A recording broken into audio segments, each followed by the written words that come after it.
present a program on Kinnie Wagner, and we've all heard of Kinnie Wagner, and know bits and pieces, or sometimes quite a lot, but Jim has had a long time interest in that was brought about by his father's interest. And Jim is a native of Bluefield, but he came to Kingsport following his graduation from VPI in 1962, and that's when he started.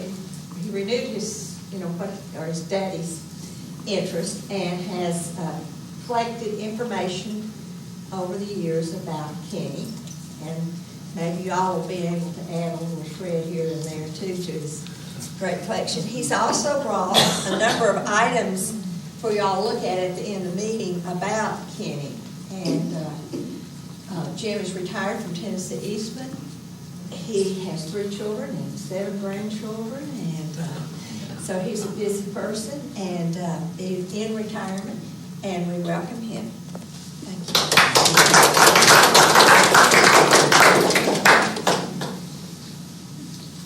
Well, let me begin by saying good morning.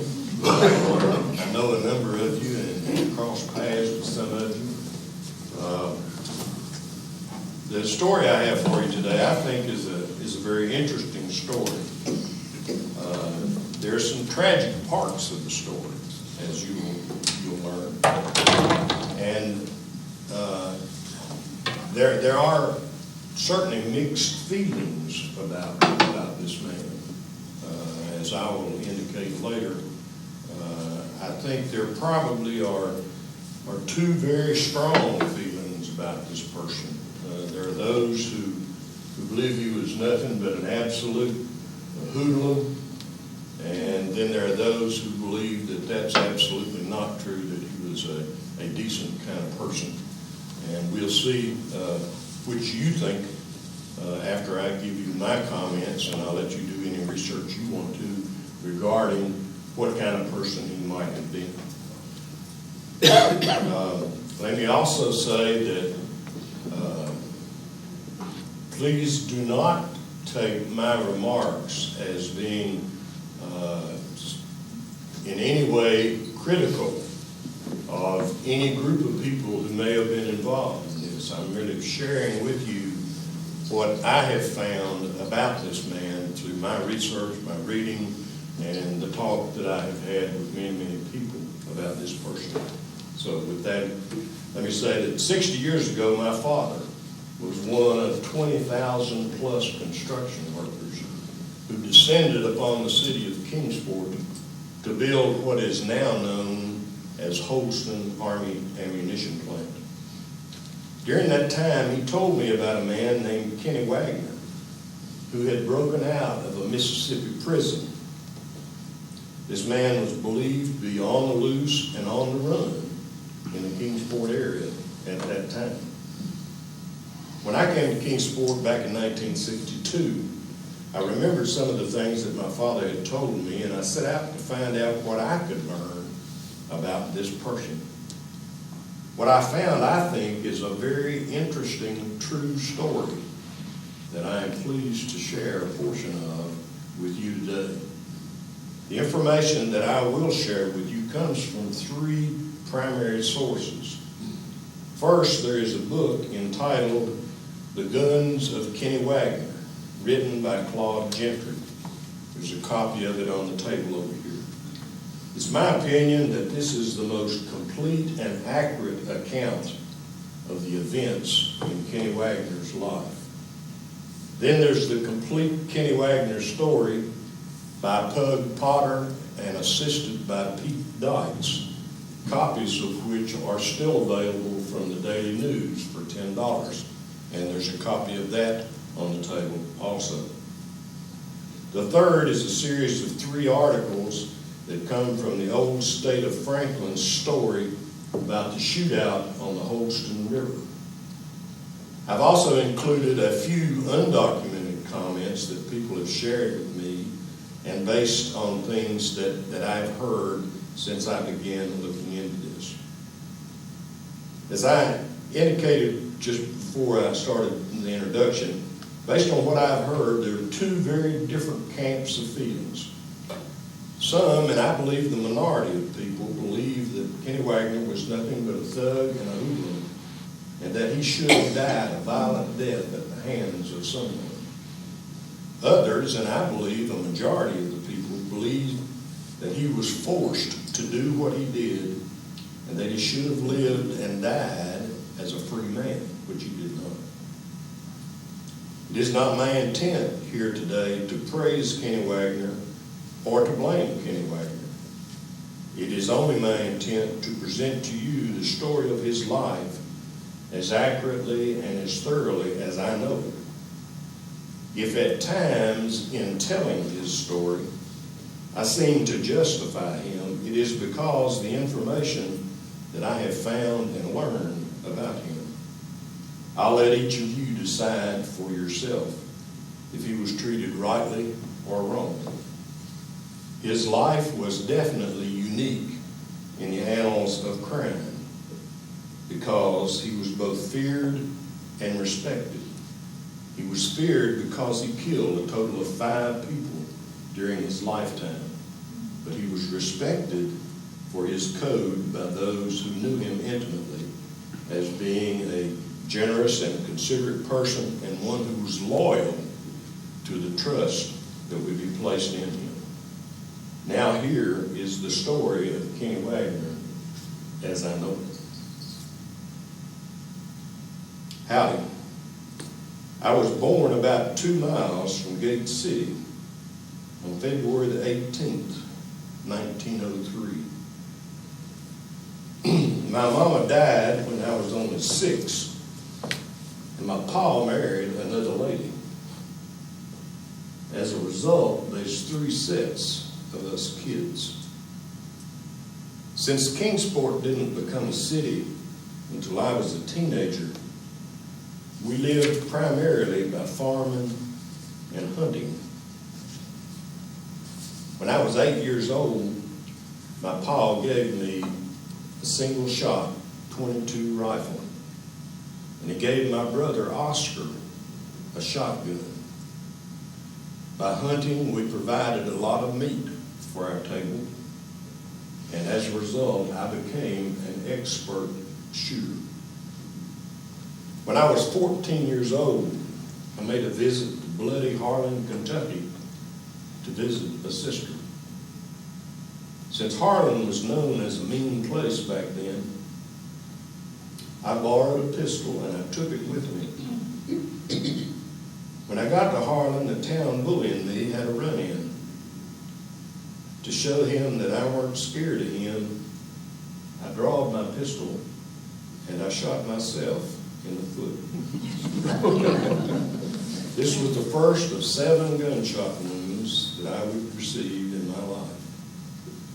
When I was 16 years old, I joined the Richard Brothers Circus, which was performing in Kingsport, Virginia. Life in the circus was hard, even brutal at times. And so to defend myself, I learned how to box from a man named Tex. When I was grown, I was 6 feet 2 inches tall. I weighed 240 pounds. I had a 52-inch chest, and I could shoulder a 500-pound bale of cotton. Somebody once said, I would fight you until hell froze over and then dance with you on the ice. After 4 years in the circus, I decided it was time to move on. And so I left and was on my way to Texas to ride horses in a rodeo. But on the way, I stopped off in a place called Leakesville, Mississippi. I was broke, I had no job, and I started running and selling moonshine for the local sheriff.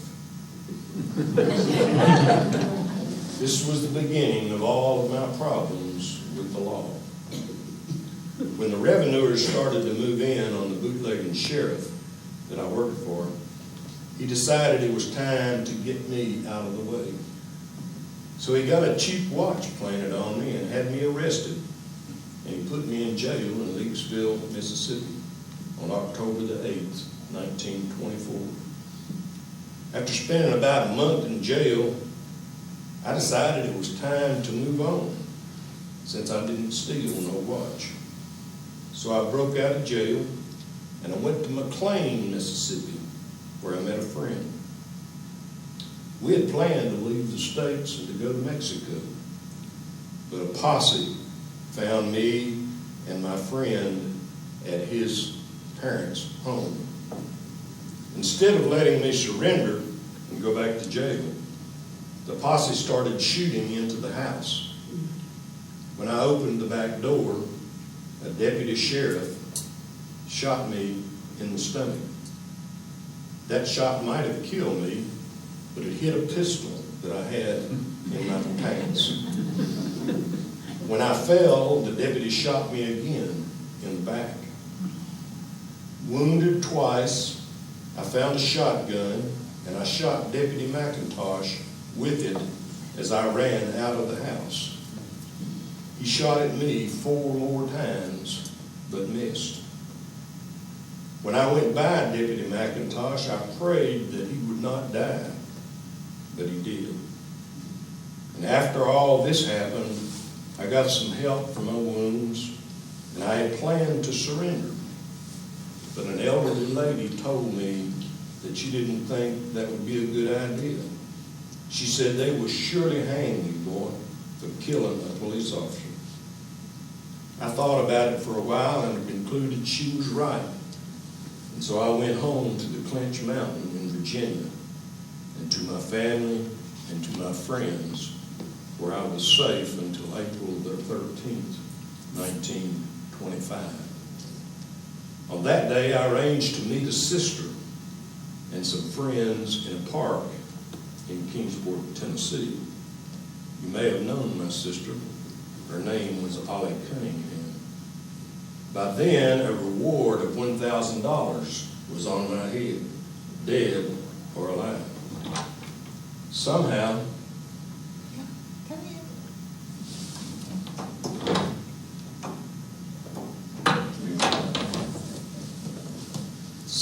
the Kingsport police learned about this meeting, and 5 of them decided to go to the river that day to collect the reward.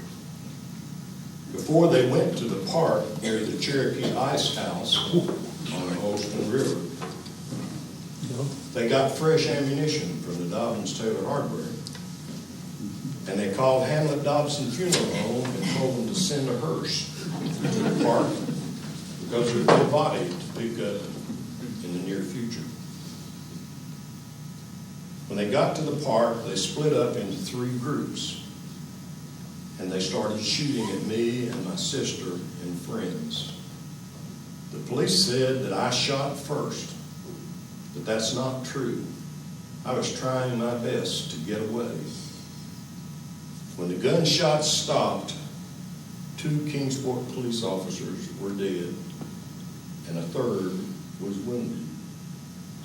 Dead were Officer Schubert Webb and Officer John Smith.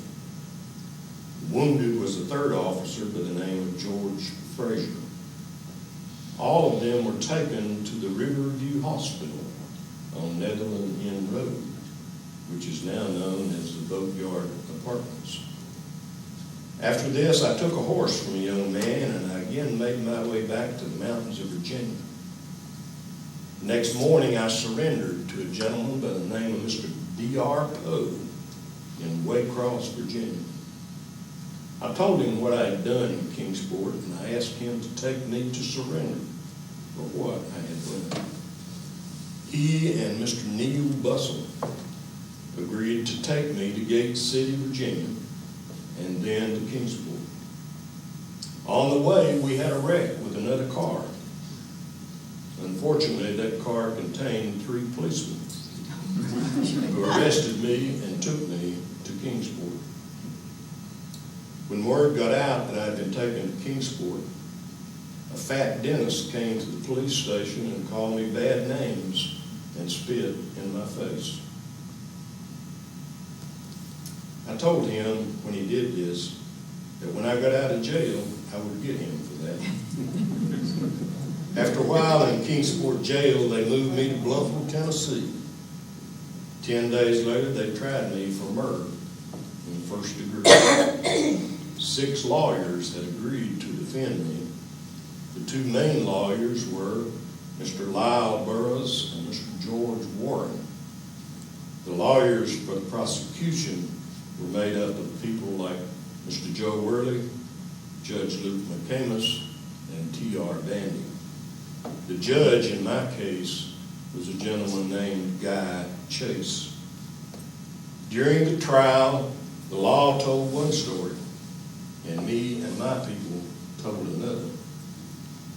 After only 13 hours, the jury said I was guilty of murder in the first degree for killing Officer John Smith, and said that I should die in the electric chair. Since I felt like a fella ought to be able to defend himself if someone come shooting at him, I again decided that I did not want to stay in jail. My first attempt failed, but the second one didn't. When word got to the tooth-pulling dentist that spit in my face, I understand he left town. I even heard that he got as far as Chattanooga one time before he learned that my escape was a rumor. After I broke out of Bluffville jail, I again went back to Virginia. I later went to Memphis, Tennessee, and to Arkansas, and then to Mexico. While I was in Mexico, they thought I was some kind of a spy. And as a result, I ended up getting into some gunfights, and I was shot several times. After about 4 months in Mexico, I decided it was time to come back. And so I came back to Texas and then to Oklahoma. While I was in Oklahoma, I met the prettiest woman I ever saw. Her name was Amelia Oak. I just call her Miss Emily. While we fell head over heels for each other, I knew that I was in a heap of trouble. And so I told her if she would give me 3 years to get things cleared up, that I would come back and then marry her. After a spell in Oklahoma, I moved on and I ended up in Texarkana, Arkansas, where I worked in a sawmill. While there, I met the Carver Brothers. There was 5 of them, and they seemed okay at first. But as time went on, I found out that the Carver Brothers had big problems too. 2 of them was on probation for beating up a teenage boy who almost died, and 2 others of them were suspects in the death of a local sheriff by the name of Barker. Since there wasn't much to do back then on weekends, we'd usually sit around, drink some moonshine, play some cards. One weekend while we were drinking and playing cards in a barn, a young boy about 10 years old came into the barn. For no reason, one of the Carver boys began to slap the young boy around. I told the Carver boy to stop. I also told him that if he didn't, I would start slapping him. He didn't stop, so I started slapping him. Before long, I had 4 of the Carver brothers on top of me. But I was doing okay until one of them boys found a thing called a single tree, which he hit me with. When I came to, 2 of the brothers was dead. A 3rd brother had been wounded, and the 4th one had run off. My gun was laying by my side. I do not remember shooting them boys, but I guess I did because there was no one else around. When I seen what I had done, I went to the sawmill boss, Mr. Williams, and I told him what had happened and that I wanted to turn myself into the law. Mr. Williams drove me to the sheriff's office. Turns out the sheriff then was a lady named Lily Barker. She was the wife of the sheriff that the Carver brothers was suspected of having killed. I told Ms. Barker what had happened, And based on that and the reputation of the Carver Brothers, the state of Arkansas decided not to prosecute me, but instead to turn me over to Tennessee or to Mississippi. The FBI agent who looked into my case told me that the state of Arkansas ought to have given me a medal for what I had done. But I don't know for sure how come they sent me to Mississippi. I sort of feel Sheriff Barker felt I might have one more chance there that I would not get in Tennessee, since Tennessee had already decided to execute me. Back in Mississippi, I was tried for killing Deputy McIntosh. And once again, the people were divided. Some felt I was a hoodlum, but a lot of others said that what I did was in self-defense and that I had a right to defend myself. A lot of people say that Mississippi, the state of Mississippi, made a criminal out of me. When my trial was over, the judge told the jury they had the choice of doing three things. They said they could either hang me, give me life in prison, or let me go free. What I got was life in prison. For me, however, that was as bad as death, because I had a real hankering to be free. Shortly after the trial, I found myself in the Mississippi State Penitentiary, known as the Parchman Prison Farm. This prison farm had over 20,000 acres.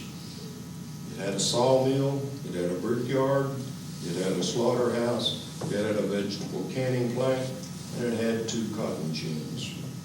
Some books have been written about this prison, one of which is over here, and it tells how the conditions and the cruelty there were worse than any form of slavery which had been abolished by then. While most folks there was Negro, we was all treated badly. If you broke any of the rules, and even if you didn't, you got whipped by Black Annie. Black Annie was a 3-foot-long, 6-inch wide leather whip with 10 to 12 tails. The whip man that whipped you, he was good. He could make Annie tease you like a feather, or he could make her bite you like a lion. There wasn't many paid guards at the prison. Most of the folks was what they called trusty shooters. And if you was a trusty shooter and a prisoner tried to escape, you was entitled to shoot him. And trusty shooters who killed an escapee were either pardoned or released. While some prisons cost the state a lot of money, in 1917, Parchman Prison Farm sent nearly $1 million to the state treasury from the sale of cotton and cotton seed grown by prisoners like me and them other colored boys. When I was at Parchman, I tried to do the right thing. According to my records, I was a model prisoner. But every now and then, I longed to be free. And so on 6 different occasions, I decided I would take a little vacation. Each time I did, I ended up getting caught and getting taken back to Parchman, where I would again meet Black Annie. While this was painful, it was also worth it in a sense, because from 1926, when I was sentenced to life in prison, until 1958, when I died of a heart attack, a period of 32 years, I was out of jail 16 of those. While I was in prison, I was also a trusty shooter, and on many occasions was asked to go bring another prisoner back. But I never shot a man while I was a trusty shooter, even though I could have and got a pardon. And the reason I didn't was because none of them shot at me. for my service as a trusty shooter and for capturing several escapees. The state of Mississippi gave me several citations for meritorious conduct. During my life, I was on the FBI's 10 most wanted list, and I was also on the South's public enemy #1. In 1936, when I was 33 years old, I had my first heart attack. From that point on, I had heart problems and high blood pressure. And on March the 9th, 1958, I died from a heart attack in Parchman prison. In one of the interviews with Mr. Gentry, the fellow that wrote that book about me, I asked him to do me a favor. I asked him if he would see that when I died, that they didn't bury me in the sand pits at Parchman prison, where they buried everyone else who had no family and whose family never claimed them. As a result of this, I am buried in a small family cemetery, the Woods Family Cemetery, 3.2 miles from the red light in the middle of Gate City. There on a small hilltop near Moore's Memorial Chapel and near what used to be Mount View Grade School, you can find my grave. It overlooks a small mountain stream at the base of the Clinch Mountain, where I hunted frequently as a boy and where I was hunted as a man. I understand that between 10 and 15,000 people came to my funeral. I know that when I was alive, I did some things that caused a lot of sorrow for some other people. But I also endured a lot of sorrow. And I never hurt anyone who wasn't trying to hurt me. And I was loyal to the trust that was placed in me. I was also a friend to all who would let me be, whether they was rich or poor. Misguided or not, I fought for freedom, my personal freedom. The events of time, geography, and circumstances are in many ways responsible for what becomes of each of us. Had I lived during the pioneer days, or had I been allowed to serve in World War II, which I requested to do, my guns and my shooting skills might have let me become a Wyatt Earp or a Sergeant York. But that did not happen. I played the cards that were dealt to me. Had they been dealt to someone else, or had they been dealt to me in another order, I might have gained a more noble immortality. As I conclude my comments, I leave you with this question. What would you have done had you been in my shoes? Be glad to try to answer any questions that I'm capable of, if you have any. And as was indicated earlier, if any of you have information about Kinnie that I may not be aware of, I would be very interested in hearing from you and hearing any comments that you might have. Yes, sir. Did the state of Tennessee make any effort to extradite him back to the They did, and I've talked to Attorney General Greer Wells about it, and he indicated that the rules for extradition apparently were not necessarily the same as they are today back in that time. But there is a record of someone from this area having gone to Mississippi, right here. It said, sheriff goes to Arkansas in hope of bringing killer back to Tennessee. And at that time, the sheriff was Joe J. Thomas. So there was an attempt made, but they were unsuccessful in bringing him back. And as I say, I don't know for sure exactly why that happened is my personal feeling that Sheriff Barker, the sheriff of the Texarkana, Arkansas location, probably felt like if he came back to Tennessee, there's no question of what he'd be executed.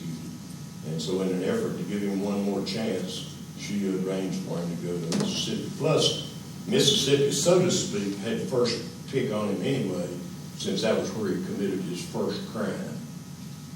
Could Kinnie read and write? I have no information to the effect that he could or could not. General indication is, I think, that he could. I have talked to a lady. I made this presentation to a Bible class in Gate City. And there was a lady there who had a relative who was a teacher. And she said that when Kenny was a young boy, that he would come to school unfed in the winter.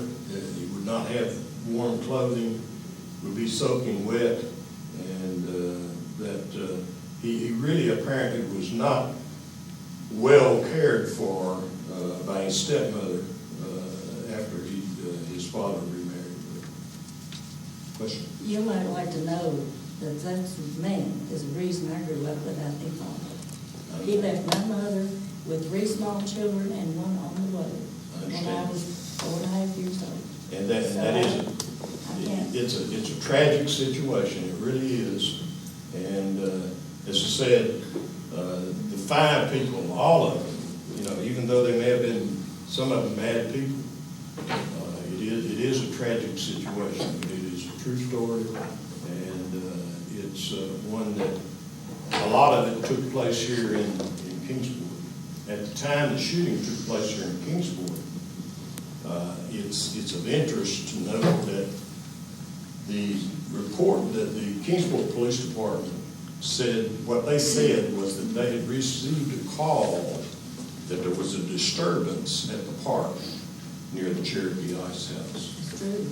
At that point in time, the entire Kingsport City Police Department had 7 people in it, and 5 of them went to the park that day. That seems a bit of an overdose of policing, so to speak, for a disturbance at a park. But then I wasn't here. I don't know what was behind or motivated all of that, but it was a tragic incident. It turns out that the officers who were killed represent 1/3 of all of the officers who have ever been killed in the city of Kingsport. There's only been 6 police officers killed in the line of duty in the entire history of the Kingsport Police Department. And 2 of those were killed on that particular day. Yes, ma'am. Why do I have in mind that a shooting occurred off of Catawba Street and Watauga in the woods behind That's Speer? Mccracken There's Brothers. another policeman. I have some of that. That was a Mills fellow got killed there, Nancy. Oh, thank you. Had nothing to do with it. I was reminded this morning, I'm not familiar with the story of the Mccracken Brothers, but to my knowledge, Kenny was never in that vicinity with any kind of shooting taking place. He was arrested, as I said. He broke out of jail 6 times, and every time he broke out, he was arrested again.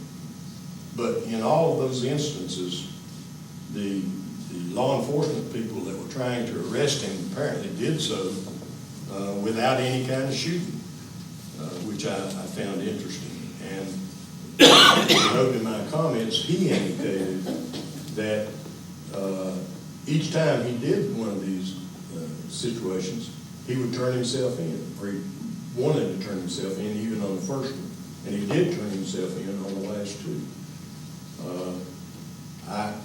I get the impression from everything I've read and what I've heard that contrary to what some people might feel about him, he was not a natively mean person. Now, some things he did were tragic, no question about it.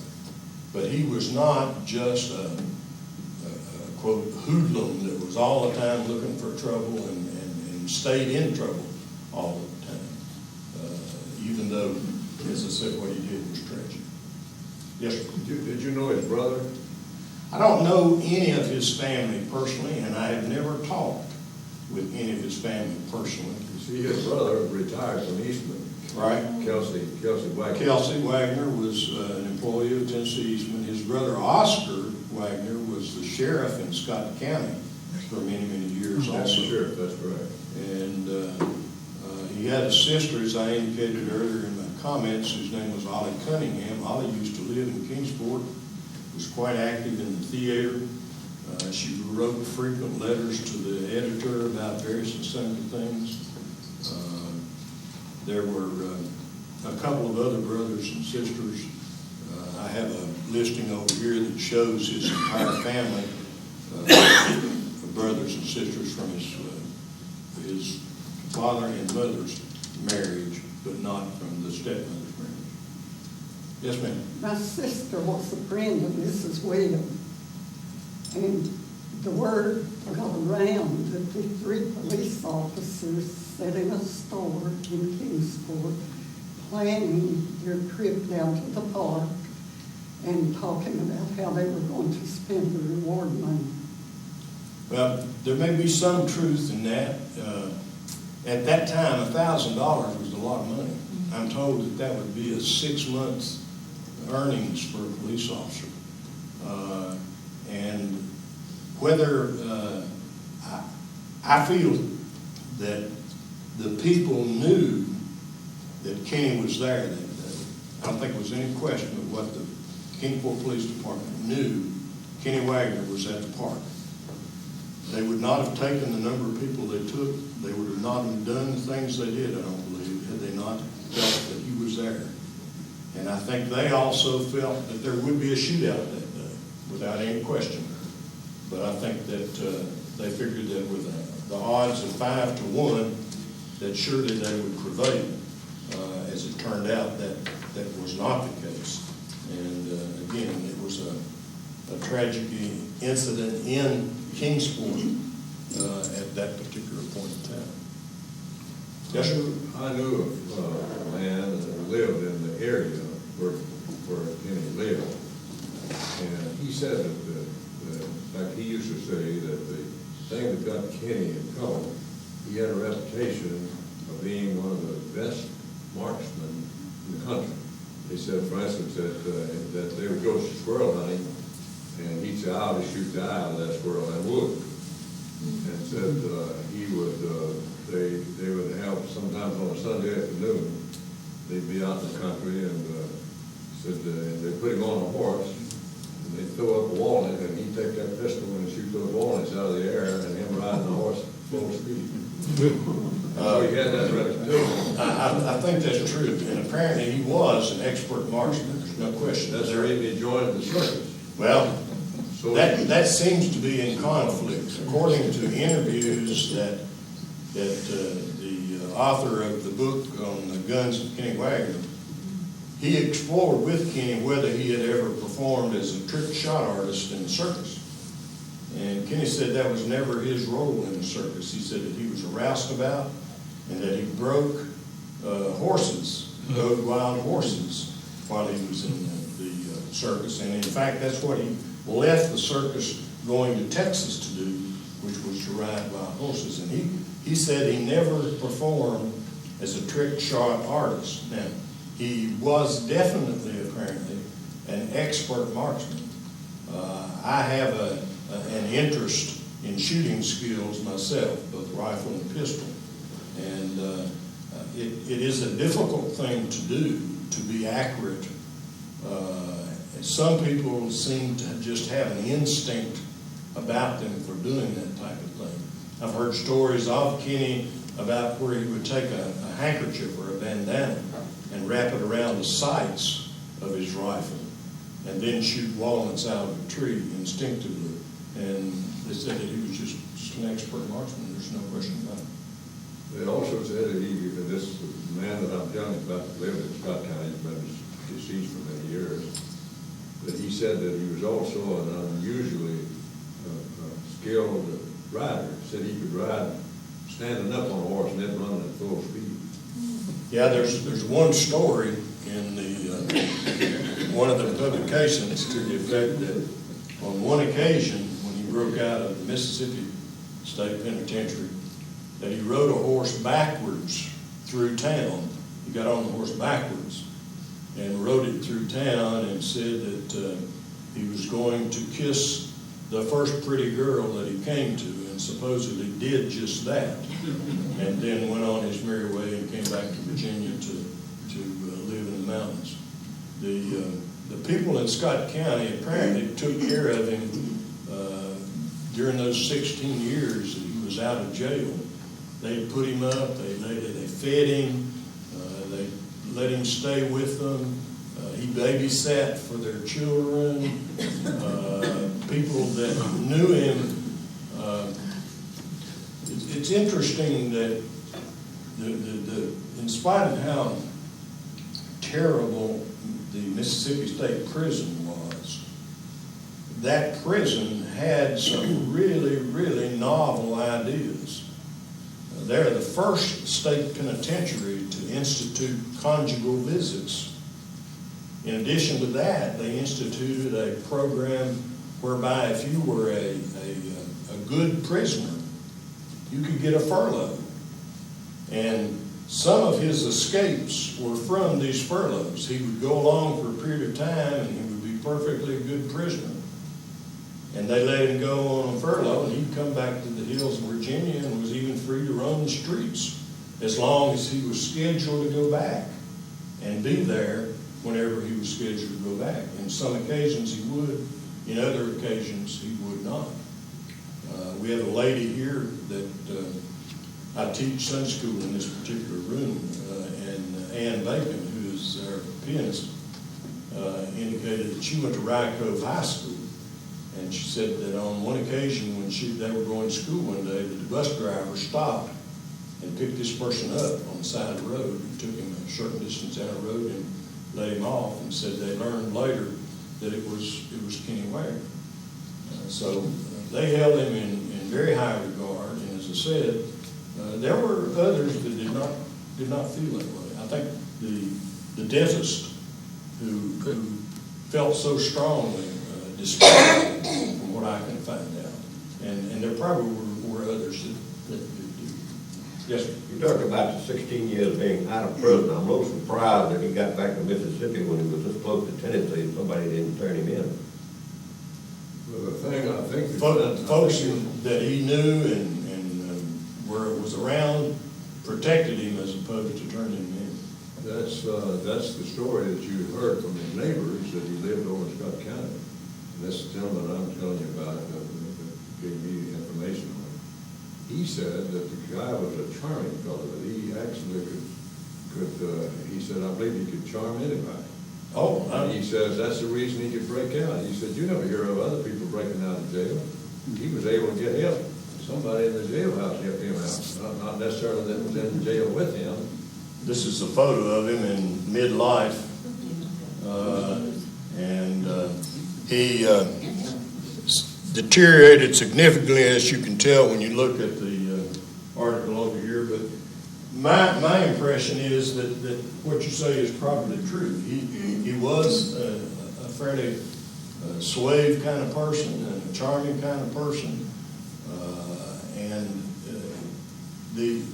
the three incidents that took place in his life, I've pondered them more than once, and I really don't know. I gave this presentation not too long ago to a local Civitan club, and I asked them a slightly different question than I asked you at the end of this program. And I asked them this question. I said, if I told you that I was going to kill you, and that I had the means with which to do it, and I had the will with which to do it, and you truly believed that that was true, but you could prevent me from doing it, what would you do? And the elderly fellow that I talked to at Civitan that day looked at me and said, "You're a dead man," because I would defend myself. And I think that's true. I feel like that he ended up, and I've also thought about, could he have avoided these instances? And after the first instance, I don't know. But you know, I've raised 3 children, and as was alluded to, I've got 7 grandchildren. And we all grew up ourselves. And we know that if you go certain places, and if you do certain things, and you behave in certain ways, the risk of getting in trouble is much better than if you do some other things. For example, I think probably the risk of getting into a lot of trouble going to church is fairly low. On the other hand, I would not be at all surprised that if you spend a lot of time at Hog Wild, you probably can find trouble. Yes, sir. You suppose he ever dreamed that 50 years after his death, people would be talking about him like this? I really don't know. I've made a comment myself that I doubt very seriously that anyone will be thinking or remembering of me that many years down the road. Because, you know, I don't have the reputation that he had, and I haven't done the good things either that would have held me in that kind of stead. But I doubt that they'll be talking about me 100 years after my date of birth. Very seriously. We've been a great group. As I said, feel free to peruse the literature over here. I'll hang around if you have comments or questions. I would be happy to entertain them at that time.